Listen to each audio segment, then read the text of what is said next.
ಎಲ್ಲರಿಗೂ ಕಾಗವಾಡ್.in ಚಾನಲ್ಗೆ ಮತ್ತೊಮ್ಮೆ ಸ್ವಾಗತ. ನಾವು ಪ್ರತಿ ವಾರದಂತೆ ಈ ವಾರ ಕೂಡ ಒಬ್ಬ ಸಾಧಕರ ಬಗ್ಗೆ ನಮ್ಮ ಶಿವಾನಂದ ಕಾಲೇಜಿನ ನಿವೃತ್ತ ಪ್ರಾಚಾರ್ಯರಾದಂತಹ ಜಿ ಕರ್ಲಟ್ಟಿ ಸರ್ ಇವತ್ತು ನಮ್ಮ ಜೊತೆಗೆ ಇದ್ದಾರೆ. ಅವರ ಬಗ್ಗೆ ಇವತ್ತು ನಾವು ಮಾತಾಡೋರಿದ್ದೇವೆ, ಅವರ ಬಗ್ಗೆ ತಿಳ್ಕೊಳ್ಳೋರಿದ್ದೇವೆ. ಅದೇ ರೀತಿಯಾಗಿ ಸಾಕಷ್ಟು ಸಂಭಾಷಣೆಗಳನ್ನು ನಾವು ಮಾಡೋರಿದ್ದೇವೆ. ಮೊದಲಿಗೆ ಇವತ್ತಿನ ನಮ್ಮ ಈ ಚಾನಲ್ಗೆ ಜಿ ಕರ್ಲಟ್ಟಿ ಸರ್ ಅವರಿಗೆ ನಾವು ಸ್ವಾಗತವನ್ನು ಕೋರ್ತೀವಿ. ಸರ್, ಇವತ್ತು ನಮ್ಮ ಕಾಗವಾಡ್.in ಚಾನಲ್ಗೆ ನಿಮಗೆ ಸ್ವಾಗತ ಸರ್. ಮೊದಲಿಗೆ ಸರ್, ನಿಮ್ಮ ಪರಿಚಯ ಮತ್ತು ನಿಮ್ಮ ಶಿಕ್ಷಣದ ಬಗ್ಗೆ ಎಲ್ಲರಿಗೂ ತಿಳಿಸ್ಬೇಕಂತ ಕಳಕಳಿಯ ವಿನಂತಿ ಸರ್. ಈ ಒಂದು ಚಿಕ್ಕ ಕಾರ್ಯಕ್ರಮಕ್ಕೆ ನನ್ನನ್ನು ಆಮಂತ್ರಿಸಿದ್ದಕ್ಕಾಗಿ ತಮಗೆಲ್ಲರಿಗೂ ಧನ್ಯವಾದಗಳು.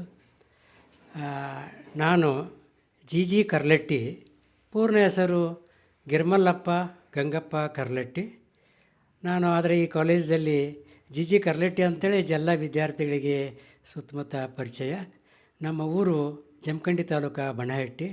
1982ರಿಂದ ಈ ಒಂದು ಅದ್ಭುತ ಶಿವಾನಂದ ಮಹಾವಿದ್ಯಾಲಯದಲ್ಲಿ ಸೇವೆ ಸಲ್ಲಿಸುವಂಥ ಒಂದು ಅವಕಾಶ ಸಿಕ್ತು.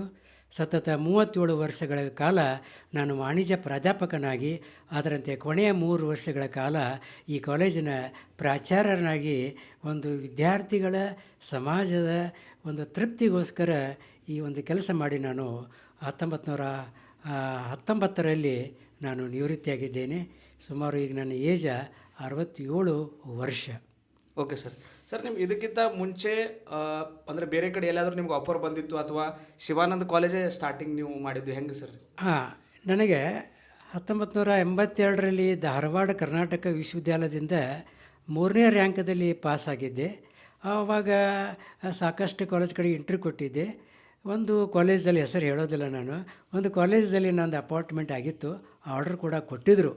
ಅದರ ನಂತರ ಶಿವಾನಂದ ಕಾಲೇಜಲ್ಲಿಯೂ ನಾನು ಇಂಟ್ರ್ಯೂ ಕೊಟ್ಟಿದ್ದೆ. ಆದೇಶ ಇನ್ನೂ ಬಂದಿರಲಿಲ್ಲ, ಏನೂ ಇನ್ಫಾರ್ಮೇಷನ್ ಬಂದಿದ್ದಿಲ್ಲ. ಅದಕ್ಕೆ ಪೂರ್ವದಲ್ಲಿ ಮತ್ತೊಂದು ಕಾಲೇಜಲ್ಲಿ ನನಗೆ ಒಂದು ಆದೇಶ ಬಂದಿತ್ತು. ಆದರೆ ಈ ಕಾಲೇಜಿಂದ ನನಗೆ ಆದೇಶ ಬಂದಾಗ ನಾನು ಆ ಕಾಲೇಜನ್ನು ನನ್ನ ಕ್ಷಮಾ ಮಾಡ್ರಿ ಬಿಟ್ಟು ನಾನು ಇದೊಂದು ಶಿವಾನಂದ ವಿದ್ಯಾಲಯದಲ್ಲಿ ನಾನು ಜಾಯ್ನ್ ಆದೆ. ಅದಕ್ಕೆ ಕಾರಣ ಏನಪ್ಪ ಅಂದ್ರೆ, ಇದು ಪರಮ ಪೂಜ್ಯ ವೇದಾಂತ ಕೇಸರಿ ಮಲ್ಲಿಕಾರ್ಜುನ ಶ್ರೀಗಳ ಒಂದು ಸತತ ಪ್ರಯತ್ನದಿಂದ ಈ ಸಂಸ್ಥೆ ಹುಟ್ಟಿದೆ. ಸಿದ್ದೇಶ್ವರ ಅಪ್ಪಾಜಿಯವರ ಒಂದು ಆಶೀರ್ವಾದ ಇದರ ಮೇಲಿದೆ. ಮತ್ತು ಇಲ್ಲಿ ಬರೋದ್ರಿಂದ ಈ ಕಾಗವಾಡ ಸುತ್ತಮುತ್ತಲಿನ ಹಳ್ಳಿಯ ವಿದ್ಯಾರ್ಥಿಗಳಿಗೆ ಅವ್ರ ಲೆವೆಲ್ಗೆ ಹೋಗಿ ನನಗೆ ಕಲಿಸೋದು ಭಾಳ ಒಂದು ಆನಂದ ಇತ್ತು. ಆ ಒಂದು ಅವಕಾಶ ನನಗೆ ಅಪಗಡನೆ ನಾನು ಮಾಡಿಕೊಟ್ರು. ಆ ಒಂದು ದಿಸೆ ಒಳಗೆ ನಾನು ಇಲ್ಲೇ ಸತತವಾಗಿ 37 ವರ್ಷಗಳ ಕಾಲ ಈ ಒಂದು ವಿದ್ಯಾರ್ಥಿಗಳ ತೃಪ್ತಿ, ಅಂತ ತಿಳ್ಕೊಂಡದ್ದು ವಿದ್ಯಾರ್ಥಿಗಳ ನನ್ನ ದೇವರು. ಆ ಒಂದು ದಿಶೆ ಒಳಗೆ ವಿದ್ಯಾರ್ಥಿಗಳ ತೃಪ್ತಿಗೆ ಕಲಿಸೋದು ನನ್ನ ಉದ್ದೇಶ. ಇನ್ನೊಂದು ವಿಷಯ ಅವ್ರಿಗೆ ಅಂದ್ರೆ, ಸರ್ ನಾನೇನಂತ ಸಾಧನೆ ಮಾಡಿಲ್ಲ, ಮತ್ತು ನೀವು ಯಾಕೆ ನನ್ನ ಇದ್ರೊಳಗೆ ತೊಗೊಂಡ್ರಿ, ಮತ್ತು ಸಾಕಷ್ಟು ಜನ ಅದಾರ ತನ್ನಿ. ಇಲ್ಲರಿ ಸರ ಅಂತೇಳಿ ನಿಮ್ಮದ ತೊಗೋಬೇಕಂತ ನಮಗೆ ಅನಿಸ್ತು ಎಲ್ಲರಿಗೂ. ಆ ಒಂದು ಅಂದರು. ಆಯ್ತು ತೊಗೊಳ್ರಿ, ನನಗೆ ಖುಷಿ ಅದ, ಹೇಳ್ತೀನಿ ತನ್ರಿ. ಆ್ಯಕ್ಚುಲಿ ಸರ್, ಇವತ್ತು ತಗೊಳ್ಳಿಕ್ಕೆ ಕಾರಣ ಅಂದರೆ ಸಾಕಷ್ಟು ಹಳೆಯ ವಿದ್ಯಾರ್ಥಿಗಳ ಒಂದು ರಿಕ್ವೆಸ್ಟ್ ಇತ್ತು sir. Okay. Specially doctor G Karlatti sir ಅವ್ರದ್ದು ಒಂದು ಬೈಟ್ ತಗೋರಿ, ನಾವು ಭಾಳಷ್ಟು ದಿನ ಆಯಿತು ಅವ್ರ ಜೊತೆ, ಅಂದ್ರೆ ಅವರನ್ನು ನೋಡಿ ಸಾಕಷ್ಟು ವಿದ್ಯಾರ್ಥಿಗಳು ಸರ್, ಈಗ ನಿಮ್ಮ ವಿದ್ಯಾರ್ಥಿಗಳು ಬೇರೆ ದೇಶದಲ್ಲಿ ಕಲೀಲಿಕ್ಕಿದ್ದಾರೆ, ನಮ್ಮ ದೇಶದಲ್ಲೇ ಇದ್ದಾರೆ, ಬೇರೆ ರಾಜ್ಯಗಳಲ್ಲಿ ಕೆಲಸ ಮಾಡ್ತಿದ್ದಾರೆ. ದಿನ ಪ್ರತಿದಿನದ ಒಂದು ಕರ್ತವ್ಯದ ಸಲುವಾಗಿ ಸರ್ ಅವರು ಇಲ್ಲಿ ಬರ್ಲಿಕ್ಕೆ ಆಗಂಗಿಲ್ಲ. ಆದರೆ ಈ ವಿಡಿಯೋ ಮುಖಾಂತರ ಅವರಿಗೆ ಸರ್ ಅಂದರೆ ನಿಮ್ಮ ಒಂದು ಹಳೆಯ ನೆನಪು ಕೂಡ ಅವರಿಗೆ ಸಿಗುತ್ತೆ ಸರ್. ಸರ್, ನಾವು ಜಾಸ್ತಿ ಟೈಮ್ ಅಂದ್ರೆ ಸರ್ ವೇಸ್ಟ್ ಮಾಡಲ್ಲ ಸರ್. ನನ್ನ ಒಂದು ಪ್ರಶ್ನೆ ಏನಿದೆ ಸರ್, ನಿಮ್ಮ ಪ್ರಕಾರ ಸರ್ ಶಿಕ್ಷಣ ಅಂದರೆ ಏನು, ಈಗಿನ ಶಿಕ್ಷಕರು ಯಾವ ರೀತಿಯಾಗಿ ಇರಬೇಕು ಅನ್ನೋದು ಒಂದು ಪ್ರಶ್ನೆ ಸರ್. ಓಕೆ. ಭಾಳ ಅದ್ಭುತವಾದಂಥ ಪ್ರಶ್ನೆ. ನಾನು ಅಂತ ಏನು ಶಿಕ್ಷಣ ತಜ್ಞ ಅಲ್ಲ. ನನಗೆ ತಿಳಿದಂಥ ಕೆಲವು ವಿಷಯಗಳಿಗೆ ಅನುಭವದಿಂದ ಮಾತ್ರ ನಾನು ಕೆಲವು ಮಾತುಗಳನ್ನು ಹಂಚ್ಕೊಳ್ತಾ ಇದ್ದೀನಿ. ಒಂದು, ಶಿಕ್ಷಣ ಹೆಂಗಿರಬೇಕಂದ್ರೆ, ಈಗ ಹೊರಗಿನ ವಾತಾವರಣ ಈ ಒಂದು ಬಹಳ ಬದಲಾವಣೆ ಆಗ್ತಾಯಿದೆ. ಆ ಬದಲಾವಣೆಗೆ ತಕ್ಕಂತೆ ನಮ್ಮ ಶಿಕ್ಷಣದ ಪದ್ಧತಿ ಎಲ್ಲ ಚೇಂಜ್ ಆಕೋತ ಇರಬೇಕು. ನಮ್ಮ ವಿದ್ಯಾರ್ಥಿಗಳು ಹೊರಗೆ ಬಂದರೆ ಅವರು ತಮ್ಮ ಕಾಲ ಮೇಲೆ ತಾವು ನಿಲ್ಲಬೇಕು. ನಾನು ಮೊನ್ನೆ ಅಮೇರಿಕಾದಲ್ಲಿ ಸುಮಾರು ಎಲ್ಲ ಕೂಡಿ 1 ವರ್ಷದಲ್ಲಿ ಕಾಲ ಕಳೆದಿದ್ದೇನೆ. ಅಲ್ಲಿದ ವಾತಾವರಣ ನಾನು ನೋಡಿದೆ. ಅಲ್ಲಿ ವಿದ್ಯಾರ್ಥಿಗಳು PUC ಸೆಕೆಂಡ್ ಇಯರ್ ಅಂದರೆ 12ನೇ ತಾರಲ್ಲಿ 12ನೇ ಮುಗಿಸಿದ ನಂತರ ಅವರು ತಮ್ಮ ಕಾಲ ಮೇಲೆ ತಾವು ನಿಲ್ಲಬೇಕು. ಅದಕ್ಕೆ ಏನು ತಯಾರಿ ಬೇಕು ಎಲ್ಲ ಸರ್ಕಾರನ ಫ್ರೀಯಾಗಿ ಅಲ್ಲಿ ಒಂದು ಸ್ಕೂಲ್ ಕಾಲೇಜಾಗ ಮಾಡಿ ಅವ್ರನ್ನ ಹೊರಗಡೆ ಬಿಡ್ತಾರೆ. ಆ ಒಂದು ನಮ್ಮ ವಿದ್ಯಾರ್ಥಿಗಳು ಈ ದಿಶೆ ಒಳಗೆ ನಮ್ಮ ವಿದ್ಯಾರ್ಥಿಗಳನ್ನು ತಯಾರು ಮಾಡಿ ಹೊರಗಡೆ ಕಳಿಸ್ಬೇಕು. ಮತ್ತು ಶಿಕ್ಷಕರು ಹೆಂಗಿರ್ಬೇಕಪ್ಪ ಅಂತಂದ್ರೆ ನಾವು ನಮ್ಮ ವಿದ್ಯಾರ್ಥಿಗಳಿಗೆ ಆದರ್ಶ ಆಗಿರಬೇಕು. ನಾವು ವಿದ್ಯಾರ್ಥಿಗಳನ್ನು ಎಂದೂ ನಾವು ಬೇಯಬಾರ್ದು, ಅವ್ರಿಗೇನು ಕೈ ಬಾಡಿ ತೋರಿಸೋ ಅವಶ್ಯಕತೆ ಇಲ್ಲ. ನಾವು ಎಲ್ಲ ದೃಷ್ಟಿಯಿಂದ ಆದರ್ಶ ಆಗಿರಬೇಕು.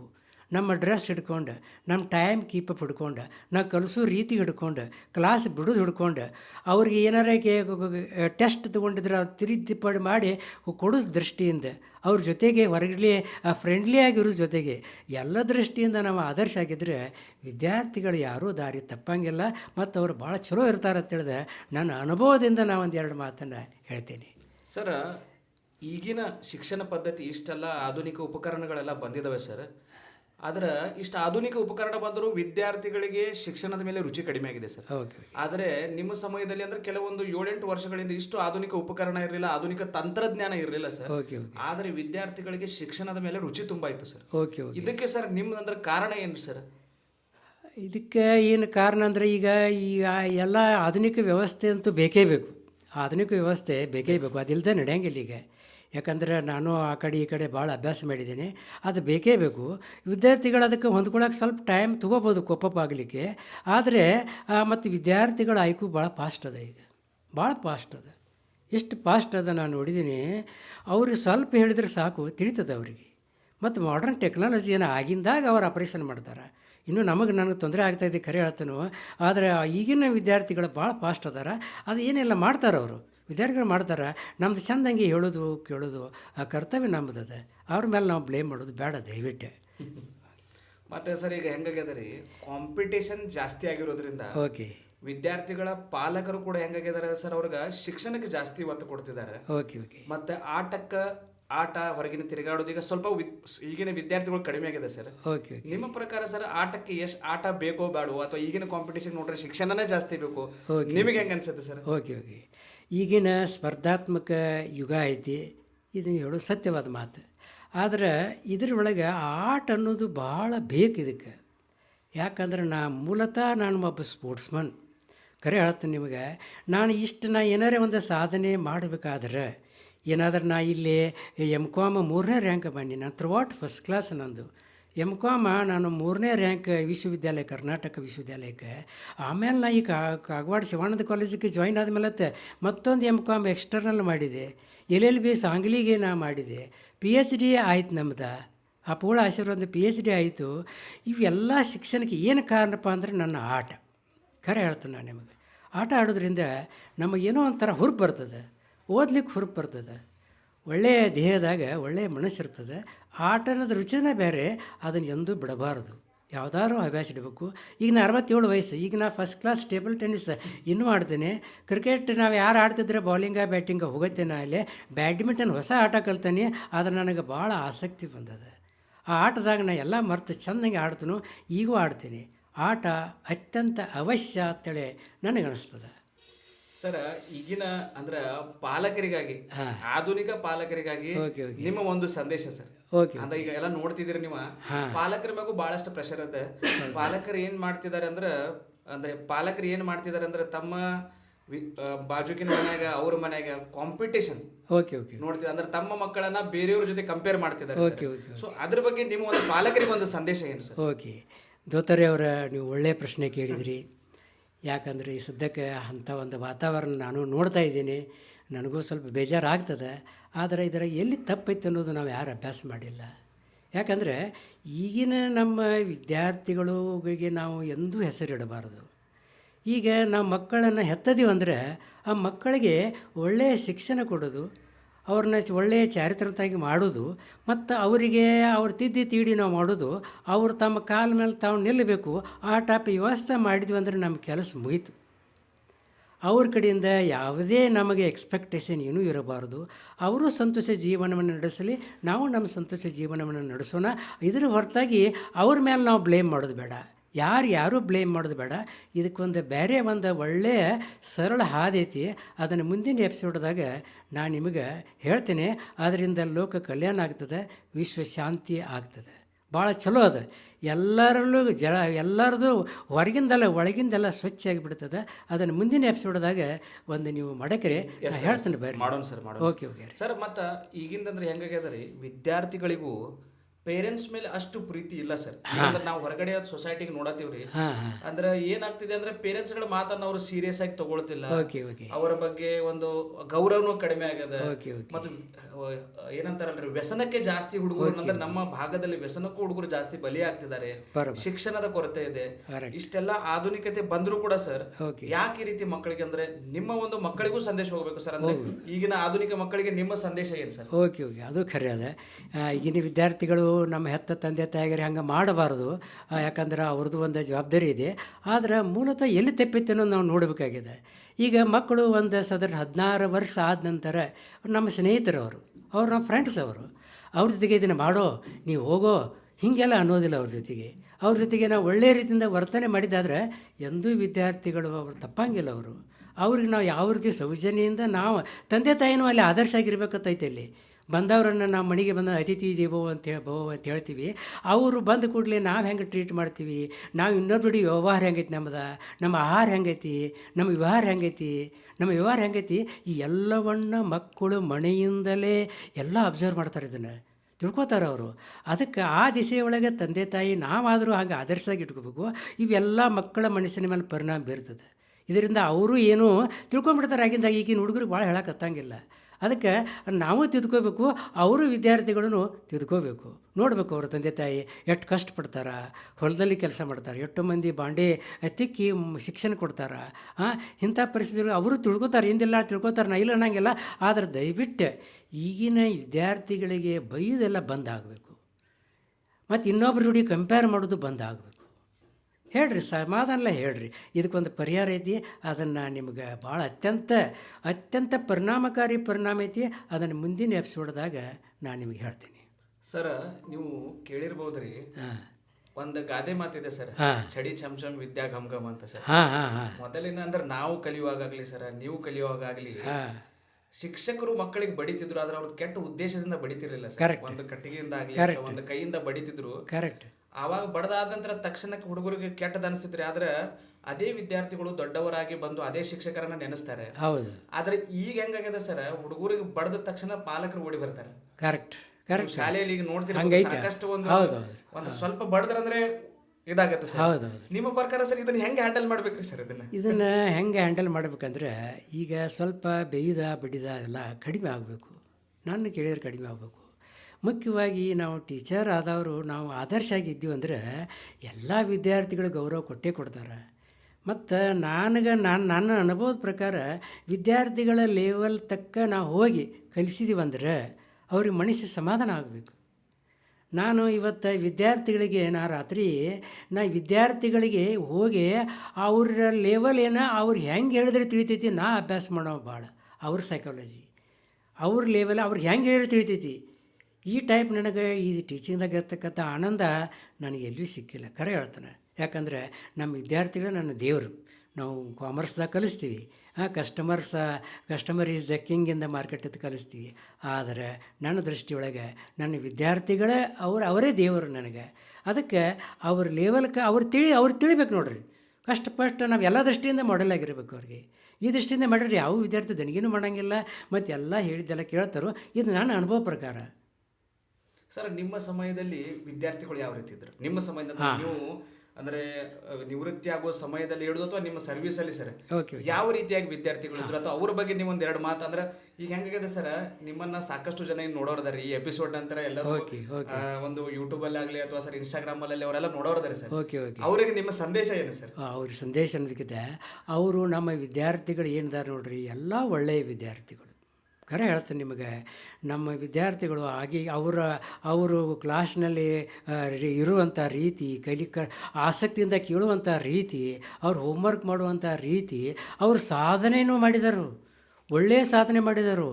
ರ್ಯಾಂಕ್ ಈ ಸದ್ಯಕ್ಕೆ ಅವರು ಕೆಲವೊಬ್ಬರು ಜಡ್ಜ್ ಆಗಿದ್ದರು, ಕೆಲವೊಬ್ಬರು ವಕೀಲಾಗಿದ್ದರು, ಕೆಲವೊಬ್ಬರು ಸಾಫ್ಟ್ವೇರ್ ಇಂಜಿನಿಯರ್ಸ್ ಆಗಿದ್ದರು, ಎಲ್ಲೆಲ್ಲಿ ವರ್ಕ್ ಮಾಡ್ತಾಯಿದ್ದಾರೋ, ಅವರು ಚಾರ್ಟರ್ಡ್ ಅಕೌಂಟೆಂಟ್ಸ್ ಆಗಿದ್ದರು. ಅವ್ರ ಸಾಧನೆ ನೋಡಿದ್ರೆ ನನಗೆ ಭಾಳ ಖುಷಿ ಅನ್ನಿಸ್ತದೆ. ಈ ಸರ್ ಈ ಪ್ರಶ್ನೆ ಯಾಕೆ ಕೇಳಿದೆ sir, first bench and last bench ಹಾಂ. ನಿಮ್ಗೆ ಗೊತ್ತದ ಸರ್? ಗೊತ್ತು. ಫಸ್ಟ್ ಬೆಂಚಿನ ವಿದ್ಯಾರ್ಥಿಗಳು ಯಾವತ್ತಿದ್ರು ಸರ್ ಒಂದ್ ಸ್ವಲ್ಪ ವಿದ್ಯೆ ಕಡೆಗೆ ಅಥವಾ ಸೈಲೆಂಟ್ ಆಗಿರ್ತಾರ. ಹೌದು ಲಾಸ್ಟ್ ಬೆಂಚಿನ ವಿದ್ಯಾರ್ಥಿಗಳು ಯಾವತ್ತೂ ಓಡಾಳ ಆಗಿರ್ತಾರೆ ಹೌದು sir. ಹೌದು ಹೌದು. ಮತ್ತೆ ಅದನ್ನ ನೀವು ಹೆಂಗೆ ಹ್ಯಾಂಡಲ್ ಮಾಡಿದ್ರಿ ಅಂತ ಅದ್ರ ಸಲುವಾಗಿ sir. ಇದು ಈಕೆ ಭಾಳ ಚಲೋ ಪ್ರಶ್ನೆ ಕೇಳಿದ್ರಿ. ಯಾಕಂದ್ರೆ ಅದು ನೀವು ಎಲ್ಲ ವಿದ್ಯಾರ್ಥಿಗಳಂದ್ರೆ 5 ಬೆಳ ಸಮ ಇರಂಗಿಲ್ಲ, ಹಂಗಿರ್ತಾವೆ, ನನಗೆ ಗೊತ್ತದು. ಹಂಗೆ ನಾ ಒಂದು ಕ್ಲಾಸ್ನ್ಯಾಗ ನಾ ಇದ್ದಾಗಂತೂ ಅಲ್ಲಿ ಹಿಂದೆ ಹಿಂಗೇನ್ರಿ ಇತ್ತಪ್ಪ ಅಂದ್ರೆ ನಾ ಬೈತಿದ್ನಿ ಅವ್ರನ್ನ. ಅವ್ರೇನು ನನಗೆ ಆಮೇಲೆ ಬಂದು ನಾನು ಏನು ತಿಳ್ಕೊಬೇಡ್ರಿ, ಯಾಕಂದ್ರೆ 99 ವಿದ್ಯಾರ್ಥಿಗಳು ಚೆನ್ನಾಗಿ ಕೇಳೋತ್ನಾಗ ಅವ್ರ ಮುಖ ಗೊತ್ತಾಗ್ತದೆ ನನಗೆ, ಅವ್ರಿಗೆ ತಿಳಿತಿಲ್ಲ ಗೊತ್ತಾಗ್ತದೆ ನನಗೆ. ಅವ್ರು ಎಷ್ಟು ಆಸಕ್ತಿಯಿಂದ ಕೇಳ್ತಾರೋ ಅವ್ರ ಮುಖ ಹೇಳ್ತದೆ. Face is the index of mind ಅಂತ ಹೇಳ್ತಾರೋ. ಅಷ್ಟ್ರ ಮೇಲೆ ನಾನು ತಿಳ್ಕೊತೀನಿ. ಯಾರೋ ಒಬ್ಬರು ಸ್ವಲ್ಪ ಡಿಸ್ಟರ್ಬ್ ಮಾಡಿದ್ರೆ ಅಂದ್ರೆ ನನಗೆ ತ್ರಾಸಾಗ್ತಿತ್ತು, ಕಲ್ಸಕ್ಕೆ ತ್ರಾಸಾಗ್ತಿತ್ತು. ನನ್ನ ವಿದ್ಯಾರ್ಥಿಗಳಿಗೆ ಕೆಲವು 99% ವಿದ್ಯಾರ್ಥಿಗಳಿಗೆ ಅನ್ಯಾಯ ಆಗಿತ್ತು. ಅದಕ್ಕೆ ಸ್ವಲ್ಪ ಬೈತಿದ್ನಿ, ಆಮೇಲೆ ಹೇಳ್ತಿದ್ನಿ. ಅವರು ಸ್ವಾರಿ ಸರ್ ಅಂತ ಬಂದು ನನಗೆ ಹೇಳ್ತಿದ್ರು. ಅದಕ್ಕೆ ನಾನು ಆ ವಿಷಯ ಒಳಗೆ ವಿದ್ಯಾರ್ಥಿಗಳು ಮತ್ತು ಭಾಳ ಒಳ್ಳೆಯ ವಿದ್ಯಾರ್ಥಿಗಳು, ನಮ್ಮ ಶಿವಾನಂದ ಮಹಾವಿದ್ಯಾಲಯದ ವಿದ್ಯಾರ್ಥಿಗಳು ಭಾಳ ಒಳ್ಳೆಯ ವಿದ್ಯಾರ್ಥಿಗಳು, ಒಳ್ಳೆಯ ಸಾಧನೆ ಮಾಡಿದರು. ನನಗೆ ಖುಷಿ ಅದ, ನಮ್ಮನ್ನು ಮೀರಿಸಿದರು, ನನಗೆ ಖುಷಿ ಅದ. ಸರ್ ಕೊನೆಯದಾಗಿ ಹಾಂ, ಈ ಒಂದು ಎಪಿಸೋಡ್ನ ಕೊನೆಯದಾಗಿ ಸಮಾಜಕ್ಕೆ ನಿಮಗೆ ಒಂದು ಕೊನೆಯ ಸಂದೇಶ ಸರ್. ಓಕೆ. ಈ ಸಮಾಜ ಅಂದರೆ ಇದರೊಳಗೆ ಎಲ್ಲರೂ ಬರ್ತಾರೋ, ಇದ್ರಾಗ ಪಾಲಕರು ಬರ್ತಾರೋ, ಶಿಕ್ಷಕರು ಬರ್ತಾರೋ, ವಿದ್ಯಾರ್ಥಿಗಳು ಬರ್ತಾರೋ, ಕಾಲೇಜ್ ಮ್ಯಾನೇಜ್ಮೆಂಟು ಬರ್ತದೆ. ನಮ್ಮ ಎಲ್ಲರದು ಏನು ಉದ್ದೇಶಪ್ಪ ಅಂದರೆ ನಮ್ಮ ಒಂದು ಸಂಸ್ಥೆಯಿಂದ ಒಳ್ಳೆಯ ಶಿಕ್ಷಣ ಪಡಿಬೇಕು. ನಮ್ಮದು ಬರೀ ಎಜುಕೇಷನ್ ಅಷ್ಟೇ ಅಲ್ಲ, ಅವರು ವಿದ್ಯಾರ್ಥಿ ನಮ್ಮ ಕಾಲೇಜ್ ಮುಗಿಸಿ ಹೋದ ನಂತರ ಸಮಾಜದಲ್ಲಿ ಒಳ್ಳೆಯ ನಾಗರಿಕರಾಗಿ ಬಾಳಬೇಕು. ಇನ್ನೊಬ್ಬರಿಗೆ ಒಳ್ಳೆಯದನ್ನು ಮಾಡೋದು, ಇನ್ನೊಬ್ಬರಿಗೆ ಒಳ್ಳೆಯದನ್ನು ನಾವು ಒಳ್ಳೆಯದನ್ನು ವಿಚಾರ ಮಾಡೋದು, ಒಳ್ಳೆಯದನ್ನು ಮಾಡೋದು. ಈ ರೀತಿ ಮಾಡಿದ್ದಾದರೆ ನಾವು ಜೀವನದಾಗ ಎಲ್ಲರಿಗೂ ತೃಪ್ತಿ ಅದ. ಮತ್ತು ಸಮಾಜ ಪಾಲಕರು ಯಾರನ್ನು ನಿಂದನೆ ಮಾಡೋದು ನನಗೆ ಯಾಕೋ ಅಷ್ಟು ಸೇರ್ತಾ ಇಲ್ಲ. ಯಾರನ್ನು ಬೈಬಾರ್ದು. ಯಾಕಂದರೆ ನಾವು ತಾನೇ ಎಲ್ಲ ಸರಿ ಹೋಗ್ತದೆ. ಸಮಾಧಾನಲೇ ಹೇಳೋದು. ನೀವು ಬೈದು ಹೇಳ್ರಿ ಬೇರೆ ಆಗ್ತದೆ, ಸಮಾಧಾನಲೇ ಹೇಳ್ರಿ ಬೇರೆ ಆಗ್ತದೆ. ಈಗಿನ ಮಕ್ಕಳು ಭಾಳ ಸೂಕ್ಷ್ಮದಾರ. ಈ 6ನೇ 7ನೇ ಮಕ್ಕಳು ಕೂಡ ಸೂಕ್ಷ್ಮದಾರ. ಅವ್ರಿಗೆ ನೀವು ಸ್ವಲ್ಪ ಬಿರುಸು ಹೇಳಿದರೆ ಮಗು ಅದು ಮನಸ್ಸು ಹೆಚ್ಕೊಂಡು ಏನು ಆಗ್ತದೆ ಗೊತ್ತಿಲ್ಲ. ಅದಕ್ಕೆ ಅಂಥ ಪರಿಸ್ಥಿತಿ ಒಳಗೆ ನಾವು ಸ್ವಲ್ಪ ಚೆನ್ನಾಗಿ ಬಿಹೇವ್ ಮಾಡಬೇಕು. ಸಮಾಜ ಯಾವತ್ತೂ ಅದಕ್ಕೆ ಸಹಕಾರ ಮಾಡ್ತದೆ. ಈ ದಿಸೆ ಒಳಗೆ ಇದು ಎಲ್ಲರದ್ದು ಜವಾಬ್ದಾರಿ ಅದ ತಿಳ್ಕೊಂಡು ನನಗೆ ಅನ್ನಿಸ್ತದೆ. ಮತ್ತು ಇದಕ್ಕೂ ಒಂದು ಪರಿಹಾರ ನಾನು ನಿಮಗೆ ಮುಂದಿನ ಎಪಿಸೋಡ್ದಾಗ ಭಾಳ ಸುಂದರವಾದ, ಭಾಳ ಪರಿಣಾಮಕಾರಿಯಾದ, ಭಾಳ ವೈಜ್ಞಾನಿಕವಾದ ಒಂದು ಐತಿ. ಅದನ್ನು ನೆಕ್ಸ್ಟ್ ಇದ್ರಾಗ ಹೇಳ್ತೇನೆ. ಅದು ಇಡೀ ವಿಶ್ವ ಶಾಂತಿಗಾಗಿ, ವಿಶ್ವ ಕಲ್ಯಾಣಕ್ಕೆ ಆ ಕೆಲಸದ. ಸರ್ ನಿಜವಾಗ್ಲೂ ಧನ್ಯವಾದಗಳು ಸರ್. ನಾವು ನಿನ್ನೆ ನಿಮಗೆ ಫೋನ್ ಮಾಡಿದ್ದೀವಿ ಸರ್. ನಿನ್ನೆ ಫೋನ್ ಮಾಡಿ ನಿಮ್ಮ ಸಮಯವನ್ನು ಕೇಳಿದ್ದೀವಿ. ಕೇಳಿದ ತಕ್ಷಣ ಸರ್ ಇವತ್ತು ನಮ್ಮನ್ನು ಕರೆದಿದ್ದೀರಿ. ಇವತ್ತು ನಮಗಾಗಿ ಒಂದು 10 ನಿಮಿಷ, 15 ನಿಮಿಷ ನಮಗೆ ಕೊಟ್ಟಿದ್ದೀರಿ ಸರ್. ನಮ್ಮ ಒಂದು ತಂಡದ ಪರವಾಗಿ ಸರ್, ಒಂದು ಕಾಗವಾಡ.in ಒಂದು ಟೀಮ್ನ ಪರವಾಗಿ ಸರ್ ಮನಪೂರ್ವಕ ಧನ್ಯವಾದಗಳು ಸರ್. ಇದೇ ರೀತಿಯಾಗಿ ನೀವು ಕೂಡ ಒಂದು ಸರ್ ಸಮಾಜಕ್ಕಾಗಿ ಒಂದು ಒಳ್ಳೆ ಸಂದೇಶನ ಇನ್ನೂ ಕೊಡ್ತಾ ಹೋಗ್ರಿ ಸರ್. ಒಳ್ಳೆ ಕೆಲಸಗಳು ಇನ್ನೂ ಆಗಲಿ ಸರ್. ನಾವು ಕೂಡ ನಿಮ್ಮ ವಿದ್ಯಾರ್ಥಿಗಳಾಗಿ ಒಂದು ಒಳ್ಳೆ ಕೆಲಸಗಳನ್ನ ಮಾಡ್ತೀವಿ ಅಂತ ಹೇಳ್ತೀವಿ ಸರ್. ನಿಜವಾಗ್ಲೂ ಧನ್ಯವಾದಗಳು ಸರ್. ಆದರೆ ನೀವು ನನಗೆ ಧನ್ಯ ಹೇಳೋದಕ್ಕಿಂತ ನಾನು ನಿಮ್ಗೆ ಧನ್ಯವಾದ ಹೇಳಬೇಕಾಗೈತಿ. ಯಾಕಂದರೆ ನನಗೆ ಭಾಳ ಖುಷಿ ಅನ್ನಿಸ್ತದೆ. ನಾನು ಇನ್ನು ಇದರೊಳಗೆ ಒಂದು ಕೆಲವೊಂದು ಸಾಮಾಜಿಕ ಒಂದು ಸೇವೆ ಒಳಗೆ ನಾ ಇನ್ನು ತೊಡಗಿಸೋದನಿ. ನನ್ನೊಂದು ಅಲ್ಪ ಮುಂದಿನ ಆಯುಷ್ಯನ ಈ ಒಂದು ಸಮಾಜದ ಸಲುವಾಗಿ ನಾ ಅದನ್ನು ತೊಡಗಿಸೋದನಿ. ಅದರೊಳಗೆ ಇದು ಪ್ರಥಮ ಹೆಜ್ಜೆ ಆಯಿತು. ನನಗೆ ಇನ್ನೂ ರೀತಿ ನನಗೆ ಈ ರೀತಿ ಒಂದು ಇಂಟರ್ವ್ಯೂ ತೊಗೊಂಡೋದಕ್ಕೆ ಎಲ್ಲ ತಂಡದವರಿಗೆ, ಎಲ್ಲ ನಮ್ಮ ವಿದ್ಯಾರ್ಥಿಗಳಾದರೆ ಎಲ್ಲ ತಂಡದವರಿಗೆ ನನಗೆ ತುಂಬ ಧನ್ಯವಾದಗಳನ್ನು ಅರ್ಪಿಸ್ತೇನೆ. Thank you. ಇದಕ್ಕೆಲ್ಲ ಏನು ಕಾರಣಪ್ಪ ಅಂದರೆ ನಮ್ಮ ಮಲ್ಲಿಕಾರ್ಜುನ ಅಪ್ಪುಗಳು ಮತ್ತು ಸಿದ್ದೇಶ್ವರ ಅಪ್ಪುಗಳು ಅವರದ ಒಂದು ನಮಗೆ ಒಂದು ಪ್ರೋತ್ಸಾಹ, ಅವರ ಆದರ್ಶ, ಆಶೀರ್ವಾದ ಸರ್. Thank you sir. ಧನ್ಯವಾದಗಳು. Thank you sir. ಸೊ ಎಲ್ಲರಿಗೂ ಧನ್ಯವಾದಗಳು. ಇದೇ ರೀತಿಯಾಗಿ ಮತ್ತಷ್ಟು ಸಾಧಕರನ್ನ ವಿಡಿಯೋಗಳನ್ನು ನಾವು ಕಾಗವಾಡ.in ತರ್ತೀವಿ ಅಂತ ಹೇಳ್ತೀವಿ. ಎಲ್ಲರಿಗೂ ಧನ್ಯವಾದಗಳು.